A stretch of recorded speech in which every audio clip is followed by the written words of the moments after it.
On March 8, 2014, Malaysia Airlines Flight 370 took off on a standard red-eye route from Kuala Lumpur to Beijing. It was a completely routine departure, carrying 239 passengers and crew into the calm night sky. 40 minutes into the flight, the Boeing 777 approached waypoint Igari, the invisible boundary marking the edge of Malaysian airspace. Here, Captain Zaharie Ahmad Shah radioed the ground controllers with a calm, steady sign-off. "Good night, Malaysian 370. But buried in that final sign-off was a subtle deviation. Standard aviation protocol requires a pilot to read back their newly assigned radio frequency before switching over. Captain Zaharie omitted it. Scarcely a minute and a half after those final words, air traffic controllers watched the aircraft's data block suddenly vanish from their civilian radar screens. This disappearance meant the plane's transponder, the hardware pinging the aircraft's altitude, speed, and location, ceased functioning. This is the digital interface for ACARS. It's an automated data link sending maintenance messages to the airline. The data shows this system was also disabled, requiring a pilot to actively navigate digital menus and manually turn it off.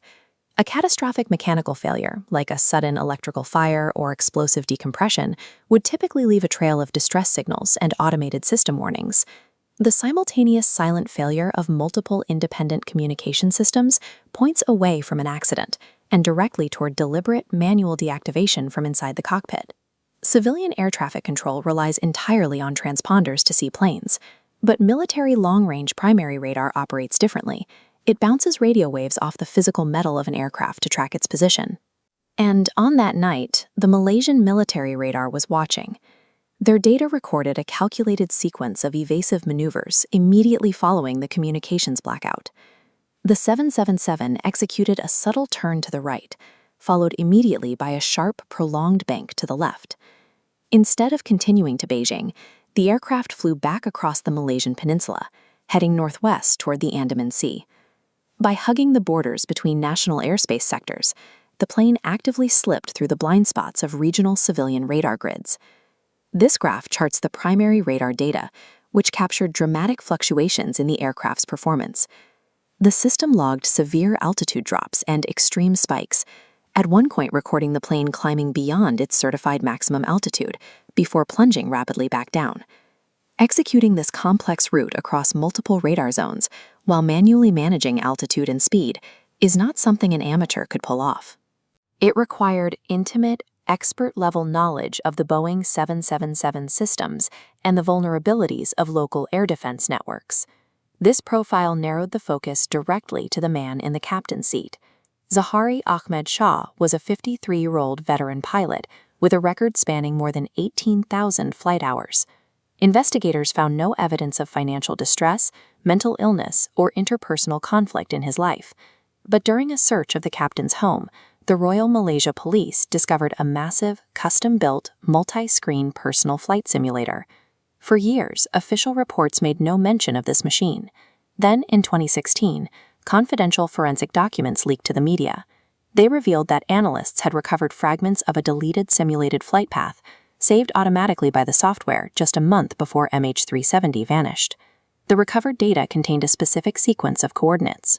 It simulated a 777 taking off from Kuala Lumpur, flying up the Strait of Malacca, turning south, and flying until it ran out of fuel in the remote southern Indian Ocean.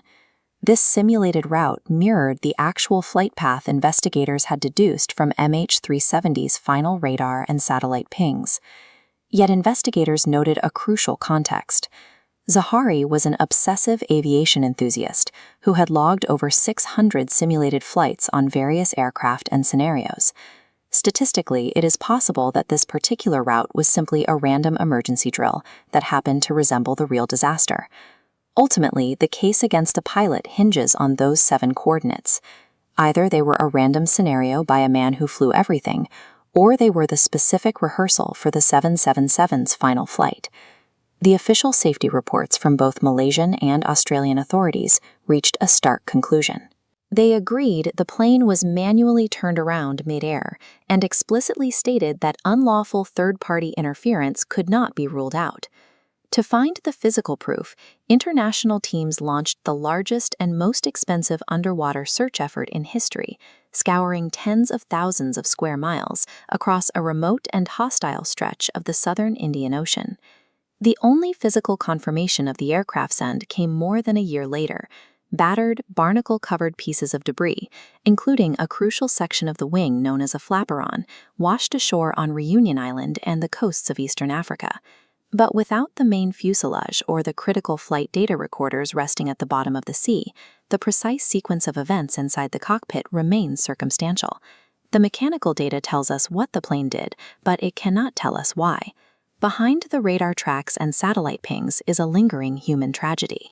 239 people vanished that night, leaving their families trapped in a cycle of grief, denied the basic closure of knowing what happened to their loved ones. The vanishing of MH370 exposed a vulnerability that remains years later.